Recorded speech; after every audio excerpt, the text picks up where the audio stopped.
Welcome students, welcome once again. In the last video, we have already started grammatical section in which section D, in which do is directed. In this do is directed has two items. One tense transfer and second is active to passive, passive to active change.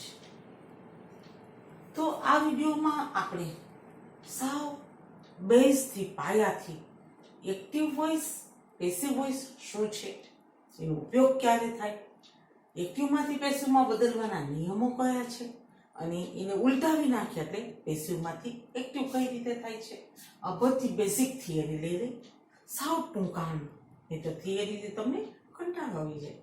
બરાબર છે, સાવ ટૂંકાણમાં લેશું. એક example લઈ લેશું, પ્રશ્નાર્થ વાક્ય કેમ થાય છે એ પણ જોઈ લેશું. તો સાવ જેને એક્ટિવનું એ ખબર નથી એને પણ આવડી જાય એટલી સહેલી રીતે આપણે પ્રયાસ કરીએ. તો પેલું આપણે જોઈએ કે એક્ટિવ વોઇસ એટલે શું. એક્ટિવ વોઇસ એટલે કર્તરી પ્રયોગ કે રચના. શેની? વાક્યની. કર્તરી એટલે જેમાં કર્તા અગત્યનું છે. કર્તા એટલે સબ્જેક્ટ અગત્યનું છે એટલે એમાં એને પ્રમુખ સ્થાન અપાય છે. પ્રમુખ સ્થાન અપાય છે એટલે કે વાક્યમાં એનો ક્રમ આગળ લખાય છે. આપણું જે આ વાક્ય છે, આઈ ઈટ એન એપલ એવરી ડે, આમાં કર્તા આગળ છે એટલે આ એક્ટિવ વોઇસ છે.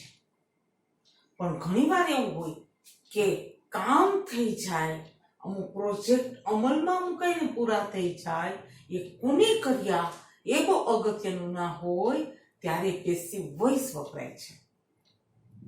દાખલા તરીકે આપણે એમ કેવું હોય કે આપણો ક્લાસરૂમ આજે સાફ થઈ ગયો છે, કોને કર્યો એ સબસાઇડ છે, એટલું ઇમ્પોર્ટન્ટ નથી, ત્યારે અવર ક્લાસરૂમ હેઝ બીન ક્લીન્ડ. આપણે પેસિવમાં બોલ્યા, એક્ટિવની જરૂર નહોતી. બરાબર છે. હવે પેસિવ વોઇસમાં દેખીતી રીતે પેસિવ એટલે કર્મણી, કર્મણી એટલે કર્મ અગત્યનું, કર્મ અગત્યનું એટલે વાક્યમાં એનો ક્રમ પહેલા આવે. અત્યારે જે હું આ બોલી અવર ક્લાસરૂમ છે કર્મ છે, has been cleaned by our peon, by our maid servant. આપણે બોલતા જ નથી કોના દ્વારા. હવે એનો અર્થ છે કે આપણને કર્મની જરૂર પડશે.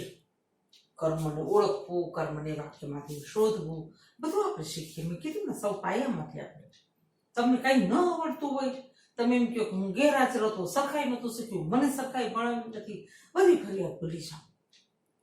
કોઈ દિવસ ગ્રામર મેં એમ નહીં કહું કામ છે, બધું ગ્રામર પાયાથી લઈ લઈશ. બરાબર. આ નોટ બેટા તમે સાચવી રાખજો. આટલી સહેલી રીતે તમને શીખવા મળે છે. 2 વર્ષની ભેગી નોટ સાચવી રાખજો. ઘણા વિદ્યાર્થી સામે મળે છે, ખૂબ ખુશ થતા હોય, મેડમ હજી અમે તમારી નોટ વાપરીએ છીએ અને સાચવી છે. સાચવી રાખજો તમે પણ. બરાબર છે. હવે એક્ટિવમાંથી પેસિવમાં ફેરવવાના, મેડમ મને આવડતું નથી, મને આ બહુ અઘરું લાગે છે, એવું કાંઈ નથી. સાવ આ નિયમ યાદ ના રાખો તોય તમને રહી છે. આ તો થિયરીનો ભાગ છે. આપણે જોઈએ કે પેસિવમાં બદલવું છે એટલે આપણે પેસિવ એટલે કર્મણી, કર્મણી એટલે કર્મ પહેલા આવવું જોઈએ.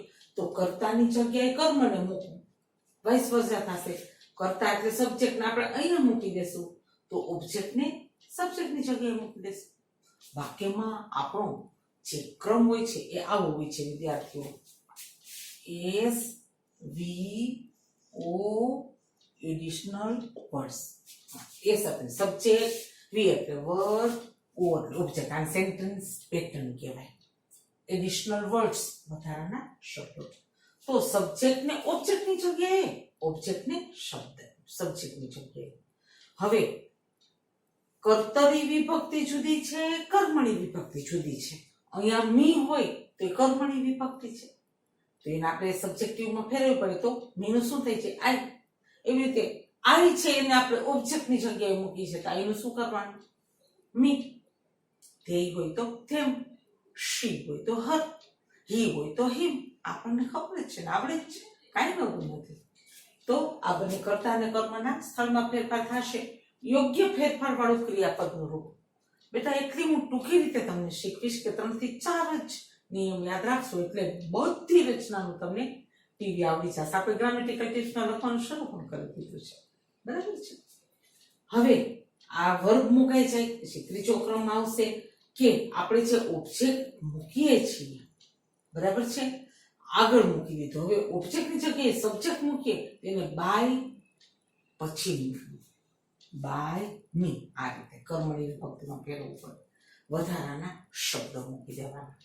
ઘણીવાર look at me, looked at him, આવી રીતે પ્રેપોઝિશન વાળા હોય તો આપણે સેજ જોઈ લેવું કે અર્થ ફરી નથી જતો ને. ગ્રામરના એપ્લિકેશનમાં હંમેશા ધ્યાન રાખવાનું, અર્થ ન ખરીદે જવો જોઈએ, બરાબર. હવે આપણે એક એક્ઝામ્પલ સાથે સમજીએ કે આવું કરીએ તો એક્ટિવમાંથી પેસિવ બની જાય છે. જોઈએ આપણે. આઈ એટલે કરતા છે, આઈ ઈટ એન એપલ એવરી ડે, બરાબર છે. હવે આપણે કર્મ શોધવા માટે શું કરવાનું, કઈ રીતે કર્મ શોધાય, કર્મની તો જરૂર પડશે. તો કે વાક્યમાં ક્રિયાપદની પ્રશ્ન પૂછવાનો. શેનાથી પ્રશ્ન પૂછવાનો? બે જ શબ્દ છે, ક્રિયાપદને જ પૂછવાનું, બીજા કોઈને નહીં. કર્મ કઈ રીતે શોધાય? તો કે વાક્યમાં ક્રિયાપદને પ્રશ્ન પૂછવાનો. આ બે જ શબ્દ વડે પેલા વોટથી પ્રશ્ન પૂછવાનો. આપણે જઈએ અહીંયા ક્રિયાપદ આપણો આ છે, ઈટ એટલે ક્રિયાપદ આપી છે, બરાબર છે. કરતા એટલે એસ છે આપણા, અને ઓબ્જેક્ટ એટલે આપણો આ કર્મ છે. એવી રીતે એડિશનલ વર્ડ્સ છે, વધારાના શબ્દો છે. હવે આપણે કર્મ શોધવું છે, ઈટ પાસે જવાનું, ઈટને પૂછવાનું. અહીંયા હું ઈટ ખાઉં છું, એન એપલ, સફરજન એવરી ડે, રોજ. હું રોજ એક સફરજન ખાઉં છું. ઈટને પ્રશ્ન પૂછો, ઈટ ખાઉં છું, શું ખાઉં છું? An apple. આપણે આ જવાબ મળ્યો. આ જવાબ મળ્યો એ આપણું શું થઈ ગયું? ઓબ્જેક્ટ થઈ ગયું. તો આપણો નિયમ એમ છે કે ઓબ્જેક્ટને મૂકી દો. આપણે એન એપલ, આ થઈ ગયું. હવે યોગ્ય ફેરફાર વાળું ક્રિયાપદ, બીજો નિયમ એમ કે છે આ કર્તા કર્મ થઈ ગયું.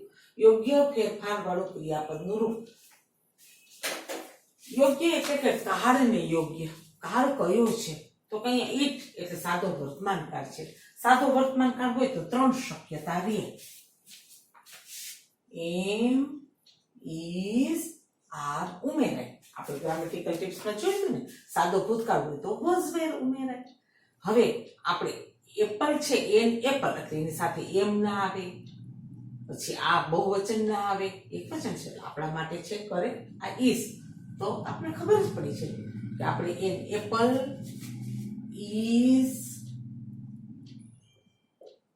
પેસિવ વોઇસમાં હંમેશા ત્રીજો આવશે, V3, ત્રીજું રૂપ આવશે ક્રિયાપદનું, ઇઝ ઈટન.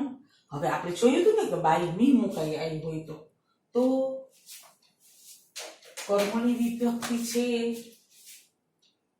અહીંયા મી થશે, અહીંયા બાય મી. વધારાના શબ્દોમાં છે every day, full stop. An apple આ કર્મ હતું, એને આપણે શબ્દની જગ્યાએ લઈ આવ્યા, કર્મને મહત્વ આપ્યું, એ અગત્યનું હતું એટલે કર્મણી એટલે કે પેસિવ વોઇસ છે. ઇઝ ઈટન વર્બ છે, યોગ્ય રૂપ. સાદો વર્તમાનકાળ હતો, ઇઝ ઉમેરાનું, અને પેસિવમાં હંમેશા V3 જ આવે, એ વિના પેસિવ બને નહીં.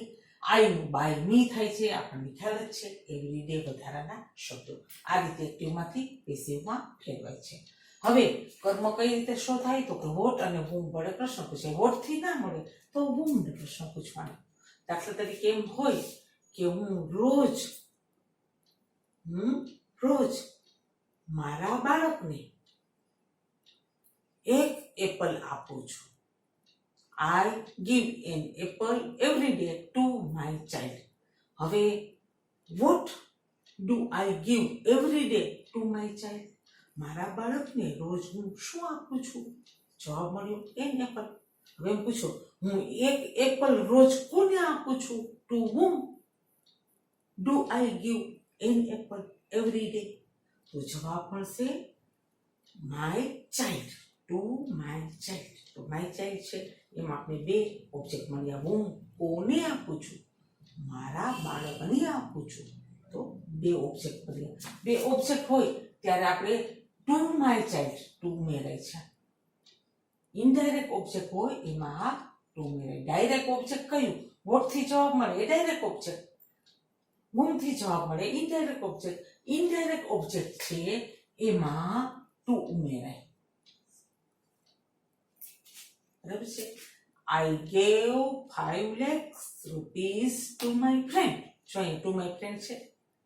હવે my friend was given 5 lakh rupees by me. છે આ રીતે થશે. હવે આપણે બે કર્મવાળા હોય કાંઈ આપણે મૂંઝાવાની જરૂર નથી. ક્રિયાપદના યોગ્ય રૂપમાં ફેરફાર કરી નાખવાનો. કેટલી રચના, કેટલા ક્રિયાપદ, કેટલા ફેરફાર એ એકદમ સરસ રીતે એકેય ગ્રામરમાં ના આપ્યું હોય એવી સહેલામાં સહેલી અને જુદી અને સાવ ટૂંકી રીતે હું તમને કરાવતી જઈશ. જેમ આપણે ગ્રામેટિકલ ટિપ્સ કરી છે એમાં જ આવી જશે. કોઈ ચિંતા ન રહેતા. એકેય એક્ટિવ પેસિવ અઘરું પડશે નહીં. પ્રશ્નાર્થ વાક્ય હોય ત્યારે હંમેશા વિદ્યાર્થીઓ મૂંઝાતા હોય છે. એની એક બહુ સરસની કી છે એ આજે આપણે શીખી લઈએ કે પ્રશ્નાર્થ વાક્ય હોય એનું પેસિવ કઈ રીતે થાય. તમે ખાલી શીખી લો.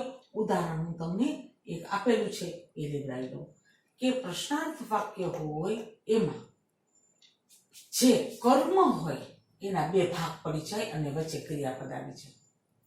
પ્રશ્નાર્થ વાક્ય છે ને આવું છે એ પ્રશ્નાર્થ વાક્ય છે. હવે ધીસ સમ આ ઓબ્જેક્ટ છે. ઓબ્જેક્ટ છે એ બે ક્રિયાપદના રૂપના બે ભાગ પડે અને વચ્ચે ઓબ્જેક્ટ આવે તો કઈ રીતે થાય? તો કે અહીંયા will અને soul એ આપણું વર્ગ છે. એ બેની વચ્ચે ધીસ સમ આવવું જોઈએ. બરાબર છે. કેમ થશે જવાબ? હાઉ